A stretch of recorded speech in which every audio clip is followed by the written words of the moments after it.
ನಮಸ್ಕಾರ ವೀಕ್ಷಕರೇ, ವಿವಾ ನ್ಯೂಸ್ಗೆ ಸ್ವಾಗತ. ಇದು ಸುದ್ದಿಗಳ ಡಬ್ಬಿ. ಕುಮಟಾದಲ್ಲಿ ಮಾಧ್ಯಮ ಮಿತ್ರರೊಂದಿಗೆ ಮಾತನಾಡಿದ ಜೆಡಿಎಸ್ ಯುವ ಘಟಕದ ರಾಜ್ಯಾಧ್ಯಕ್ಷರಾದ ನಿಖಿಲ್ ಕುಮಾರಸ್ವಾಮಿ, ಎಂಎಲ್ಸಿ ಡಾಕ್ಟರ್ ಯತೀಂದ್ರ ಇತ್ತೀಚೆಗೆ ಮೈಸೂರನ್ನು ಮಹಾರಾಜ ಒಡೆಯರಿಗಿಂತ ಹೆಚ್ಚು ಅಭಿವೃದ್ಧಿಯನ್ನು ಸಿದ್ದರಾಮಯ್ಯ ಮಾಡಿದ್ದಾರೆ ಎಂಬ ಹೇಳಿಕೆಯನ್ನು ಕಟುವಾಗಿ ಟೀಕಿಸಿದರು. ಒಂದು ನಾಯಕತ್ವ ಅವರು ಇಲ್ಲಿವರೆಗೂ ಕೊಟ್ಟಿರ್ತಕ್ಕಂಥ ಕೊಡುಗೆಗಳು, ಸಾಧನೆಗಳು ನಮ್ಮ ರಾಜ್ಯಕ್ಕೆ ಅಪಾರ. ಅದನ್ನು ಯಾರು ಕೂಡ ಊಹೆ ಮಾಡ್ಕೊಳ್ಳಿಕ್ಕಾಗೋದಿಲ್ಲ. ಇತಿಹಾಸದ ಚರಿತ್ರೆಯ ಪುಟಗಳಲ್ಲಿ ಯಾರು ಕೂಡ ಅಳಿಸ್ಲಿಕ್ಕೂ ಸಾಧ್ಯ ಇಲ್ಲ.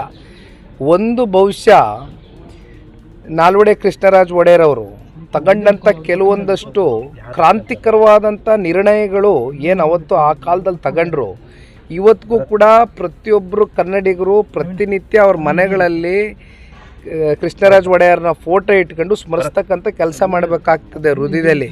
ಆ ರೀತಿಯಾದಂಥ ಒಂದು ವ್ಯಕ್ತಿತ್ವ ರಾಜರದು, ಮಹಾರಾಜರದು.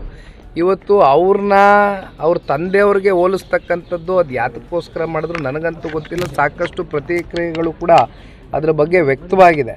ಆದರೆ ಒಂದು ನಾವು ನೋಡಿದ್ದೇವೆ, ನಮ್ಮ KRS ಅಣೆಕಟ್ಟು ಕಟ್ತಕ್ಕಂಥದ್ದು ಇರ್ಬೋದು, ಅಥವಾ ಅನೇಕ ಅಣೆಕಟ್ಟುಗಳಿರ್ಬೋದು, ಅಥವಾ ಒಂದು ವಿದ್ಯುತ್ನ ಪೂರೈಕೆ ಮಾಡ್ತಕ್ಕಂಥದ್ದಕ್ಕೆ ವಿದ್ಯುತ್ ಕೇಂದ್ರವನ್ನು ಸ್ಥಾಪನೆ ಮಾಡಿರ್ತಕ್ಕಂಥದ್ದು ಇರ್ಬೋದು.